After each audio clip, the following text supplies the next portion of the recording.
Well, hello, this is Rich Morrison, and welcome to my latest edition of the Thinking Cap. Today, I want to talk about weather, and the biggest reason Thursdays are a big weather day. We get the latest drought monitor out that day, but also on the third Thursday of every month, we get the extended forecast maps from the Climate Prediction Center.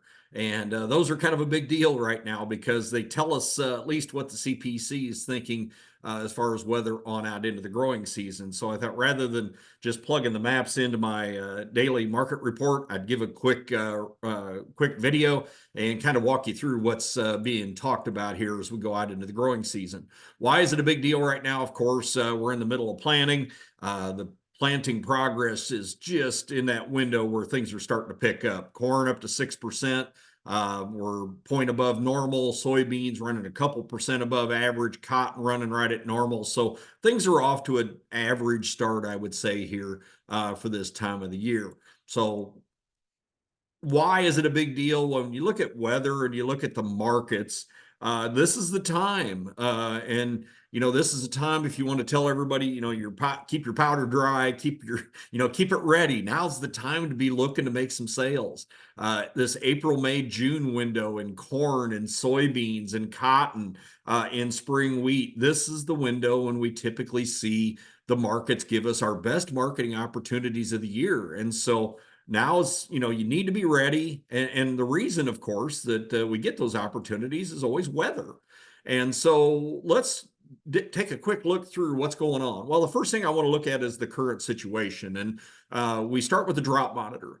And by the way, I'll have a slide at the end of this where I'll give you all the website addresses. And if anybody wants those, shoot me an email and I'll shoot you the list of the email addresses. But the drought monitor, we get this every Thursday morning from from the National Weather Service. And this is as of Tuesday. So we get it on Thursday. It's as of Tuesday. And here's the current drought monitor that was out just yesterday as I record this on Friday morning. We continue to look at the same areas of the country that haven't changed a whole lot recently, although we have seen some improvement, certainly in the Midwest. The Southwest has seen some improvement as well. Now, what's interesting on this website is you can click on these little tabs up at the top under maps, especially. There's a lot of different maps that you can look at on drought. First of all, I can click and open up the picture file of this. Looks a lot cleaner to be able to look at. You can see down here, it tells you the moderate, severe, extreme, etc., the gauging of the drought situation. Also, I can go back and compare. I can compare this week to a week ago. I can compare this week to a month ago, 2 months ago, 3 months ago. And it's pretty interesting to see the change over the period of time. And you can see, the ones that really stand out, of course, the upper Midwest in Iowa, in North Dakota, South Dakota has seen some improvement over the last month.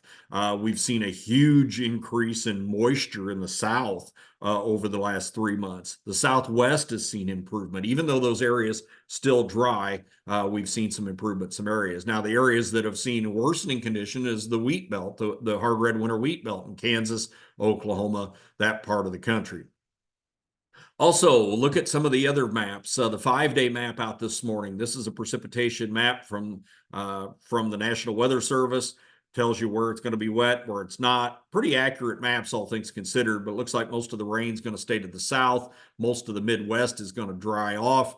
Give everybody a chance maybe to start getting some field work done here, if you haven't yet, by early next week. Looking at the extended maps, the 6 to 10, 8 to 14-day forecast. Both temperatures expected to be above normal for much of the middle part of the country.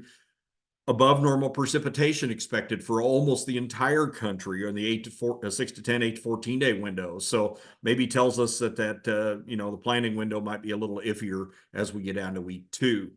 Then I'm going to take you to this website, the CPC, the Climate Prediction Center, because this is the set of maps that we just got released on Thursday. These come out once a month, and they put out these, you can see over here on the left hand, all these 3-month increments on temperature and precipitation. And you can see they go all the way out into next year. I don't know that, those are worth a whole lot, but these are the key windows that we want to look at. And so I've highlighted these and zoomed them in and put them on here. So the first set on the left, May, June, and July. Then we've got June, July, August. And what I can tell from this is we're expecting a warm first part of the growing season, middle of the growing season. But what we also are looking at this year is the development of La Nina. And typically a La Nina starts in the southwest. And when you see the La Nina expand, it usually moves north and east. And that's what this is starting to show. This May, June, July, we're starting to see this La Nina poke its head up into New Mexico. Then as you get out into the center of the middle of the growing season, we see that start to grow and move north. And that usually brings with it below normal precipitation. Pretty good precipitation, it looks like, in the east, dry to the west. As you get out into late summer, June, July, or July, August, September, October, we continue to show that growth in that expansion in dry conditions, sliding east towards the Mississippi River and above normal temperatures. And so one thing that I've always realized is it seems like our best years on yields, especially for a crop like corn, typically are when we have cool finish to the growing season. You know, we have cool nights in August. Those are the years that we tend to see, you know, big grain fill. We tend to see bigger yields. So with these above normal temperatures, maybe that's not, you know, necessarily the case this year. Drier conditions moving into the Corn Belt kind of tells me that I want to get my crop off to a pretty good start this year if I can, and maybe take advantage of some early moisture. So that's why we look at these maps. They come out on, like I said, the third Thursday just came out yesterday. We'll get them again in May, but I wanted to share these with you and a little note with them to tell you what we were looking at. Here are the websites, by the way. And like I said, if you want this, I'll be happy to send you a screenshot of this and you can look at all the websites, but I've got all of them that I showed you. In addition, I added one at the bottom, and that's the Storm Prediction Center, the convective outlook. This is like severe storms, and they show you the 1, 2, 3, and then on out into 5 and 7 day, looking at where we're expected to see hail, where we're expected to see high winds, etc. So that's a pretty important website as well.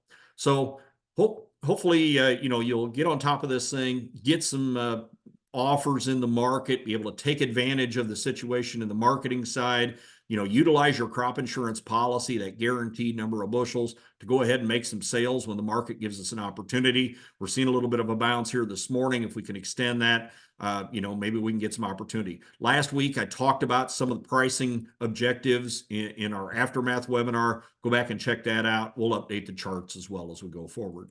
So with that, thanks for listening to my latest Thinking Cap, and hope you have a great day.